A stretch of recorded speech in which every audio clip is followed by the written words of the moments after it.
Bonjour tout le monde, j'espère que vous allez bien aujourd'hui. Aujourd'hui, je voulais vous parler des dangers de la voyance. Nous sommes sur une chaîne de voyance, donc je pars du principe que si vous arrivez sur cette chaîne, c'est que vous croyez en la voyance, vous pensez qu'elle peut vous aider ou améliorer votre vie. C'est vrai. C'est vrai, mais la voyance est un outil puissant et peut vous aider de manière considérable, tout comme elle peut vous bloquer et même gâcher votre vie. Par conséquent, dans ma carrière et durant plus de mes 25 années d'expérience, j'ai rencontré des personnes qui n'avaient pas la notion de la puissance de la voyance. Et de plus, ces personnes avaient été pas très bien renseignées. J'en rencontre encore. Et j'ai remarqué deux erreurs fatales. Deux erreurs fatales. Si effectivement vous aimez la voyance, alors vous devez en faire une alliée et non une ennemie. Pour cela, ne commettez pas ces deux erreurs qui bloqueraient votre vie. La première, ne bloquez pas votre vie. Pas évident, n'est-ce pas? Je vois beaucoup, pourtant je vois beaucoup, mais alors beaucoup de consultants qui sont mis en pause et en attente suite à certaines prédictions. Si une ou un voyant vous prédit un retour, ne vous mettez pas en pause, car peu importe la prédiction, elle est la suite logique d'un cheminement et d'événements qui se suivent. Ce serait comme vous dire que vous allez gagner à l'euro-million et vous, suite à cette prédiction, vous décidez d'arrêter de jouer en attendant que ça tombe. Vous vous dites que cela ne vaut pas la peine de faire d'efforts et de dépenser votre argent à jouer puisque de toute manière, on vous a prédit que vous alliez gagner. Alors que vous deviez gagner, cela ne peut plus arriver.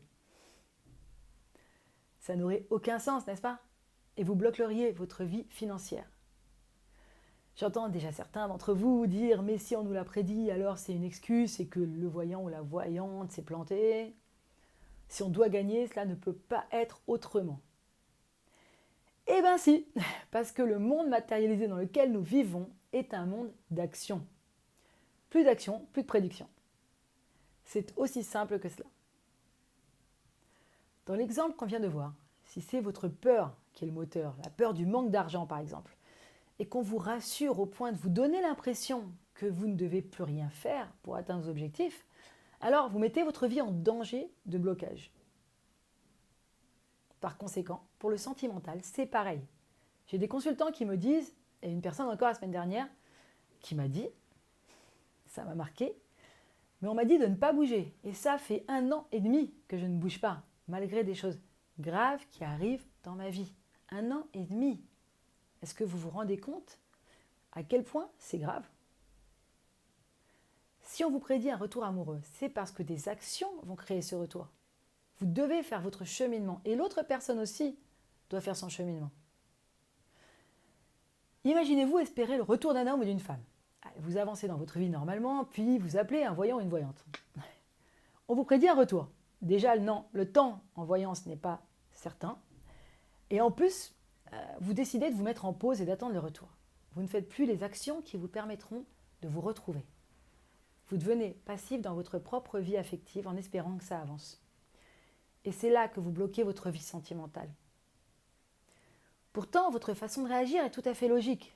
Je ne vous blâme pas, il n'y a aucun jugement. Et quand on vous donne le conseil de laisser un peu mariner une personne, de ne pas lui courir après, cela veut dire qu'il faut prendre un peu de distance, lui donner l'impression qu'il ou elle risque de vous perdre.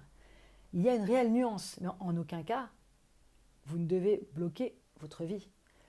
J'espère que vous comprenez la nuance. Quant à la deuxième erreur fatale, vous devinez? C'est exactement le contraire. Vous voulez aller plus vite que la musique. Si on vous dit que monsieur ou madame va revenir, pourquoi attendre? Vous y êtes déjà. Dans votre tête, vous y êtes déjà. Donc vous allez l'appeler. Limite le harceler ou la harceler. Parce qu'il ou elle ne comprend pas que vous êtes fait pour vivre ensemble. Alors, je ne sais pas pour vous, mais personnellement, si je ne suis pas encore dans l'état d'esprit de construire avec une personne, et que je suis même dans un état d'esprit de quitter cette personne, parce que je ne suis pas prête à m'engager, et que cette personne m'appelle en me disant qu'un voyant ou une voyante lui a dit qu'on allait vivre ensemble et qu'on était fait pour vivre ensemble, cette personne me perd à tout jamais. Non seulement je flippe, mais je cours dans l'autre sens.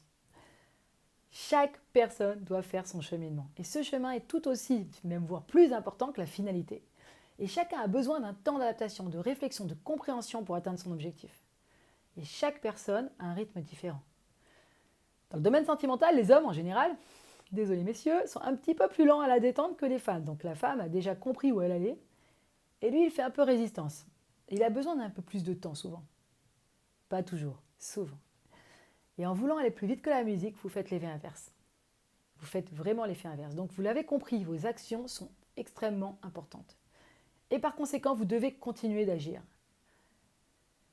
La meilleure façon de recevoir les informations d'une consultation de voyance est de l'accepter, de la mettre dans un coin de votre tête et de continuer votre chemin.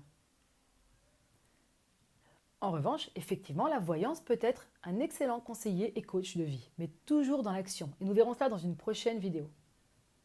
Par contre, je suis en train de me rendre compte, en vous parlant, que les deux erreurs fatales que nous venons de voir ont un point commun. Vous avez remarqué aussi ou pas? Point commun, c'est le temps. D'un côté, ceux qui font moins d'actions et ralentissent leur vie, et de l'autre, ceux qui veulent aller trop vite et tombent. Je trouve ça très intéressant, vous ne trouvez pas? Comme a dit Albert Einstein, la distinction entre passé, présent et futur ne garde que la valeur d'une illusion, si tenace soit-elle. Le temps me fascine en ce moment. Il fera certainement l'objet d'une prochaine vidéo aussi, si le sujet vous intéresse évidemment. En attendant, je vous laisse et je vous souhaite une excellente journée, pleine de lumière et de spirituel. Et n'oubliez pas de vivre et d'agir. Vous avez remarqué d'autres dangers dus à la voyance, ou vous avez l'impression d'avoir vécu une de ces situations ou d'être en plein dedans? Mettez-le en commentaire, on vous répondra.